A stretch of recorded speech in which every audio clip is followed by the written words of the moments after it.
You can't describe the feeling of getting dropped off and you're seeing your car drive away and you know you've got to walk and this is it.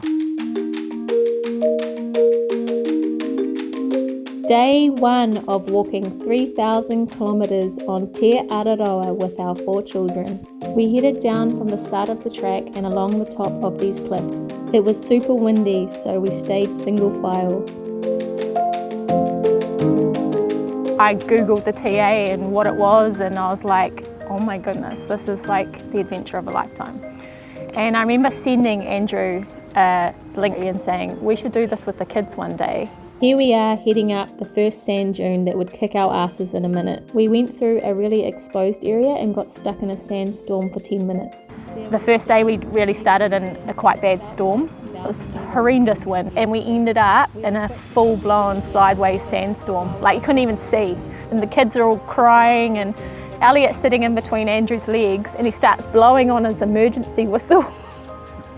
And Andrew's like, what are you doing? He's like, I'm calling for help. And it's like the first couple of hours, we're like, oh my God, what have we done? Down to Twilight Beach, and it wasn't long before we made it to camp. But once they got through that stuff, they realised, you know, pain's temporary, you know, the adventure's exciting, and we just got to keep pushing through. And the stories they're going to get at the end of it are going to be amazing. The first week was probably quite hard, just getting used to such a heavy pack and the pressure on your feet. Because I pushed myself on certain things, you know, and you just get through. But then to be trying to encourage children is, yeah, that's the hard part. We expected it to be hard on the kids. Whenever they needed it, we gave them lots of cuddles and encouragement. Although they found it hard, it was amazing to see how resilient they were already. I loved meeting all the people. It's really fun because like it's every day, it's something new and it's something that you just get to look forward to.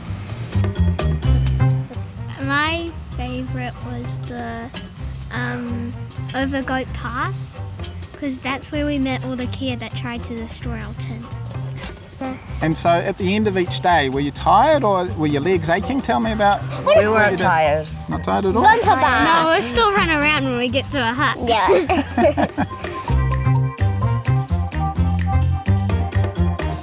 So our longest day on feet was 32 kilometres, which was in the South Island. Our longest day in the North Island was 28 kilometres. And like we did have some slow days where like even in the Richmonds, like you'd take 8 hours to do 6K or something like that just because it was just because of the elevation and stuff. After the Longwood Forest, which is 2 days of just real mud, hard, real hard, I said to the kids, oh, this is my favourite part of the trail. The last 2 days you've just pushed through in like very hard terrain, mud, just relentless, and they did it with almost ease, you know, like the kids at the start of 90 Mile Beach compared to that right down there, just totally different kids now, you know.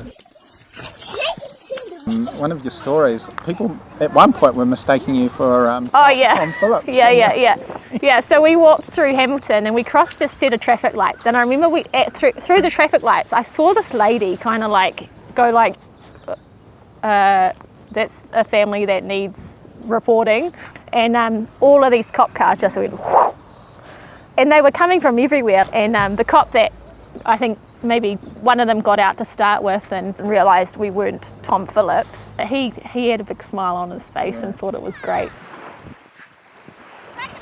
We all wanted to finish together, so we talked about that we'd done it together, so we wanted to finish together. There was no running ahead or anything like that. We're going to do it together as a family.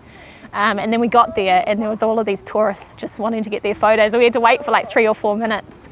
After we left, I got super emotional, and we've been going to Bluff this entire time. Like, the kids are going to write a book on it, and the book's going to be called We're Walking to Bluff. And I ended up saying to Andrew, I think we need to go back and just spend a little bit more time there and just kind of reflect on, this is the signpost we've been walking towards for the last 218 days. I think we just need to spend another 10 minutes here just to kind of talk about the finish, and we did, and it ended up, I think they all needed it in the end, so yeah, it was a good kind of finish. How do you think it has changed you all? I think there's just more of an appreciation for where we live and and New Zealand as a whole, and for the small things like a pillow and a shower and time with the kids. But it's just a different outlook on life. And you've done this thing. No one really, well, apart from the people that have read the articles, but no one knows who you are.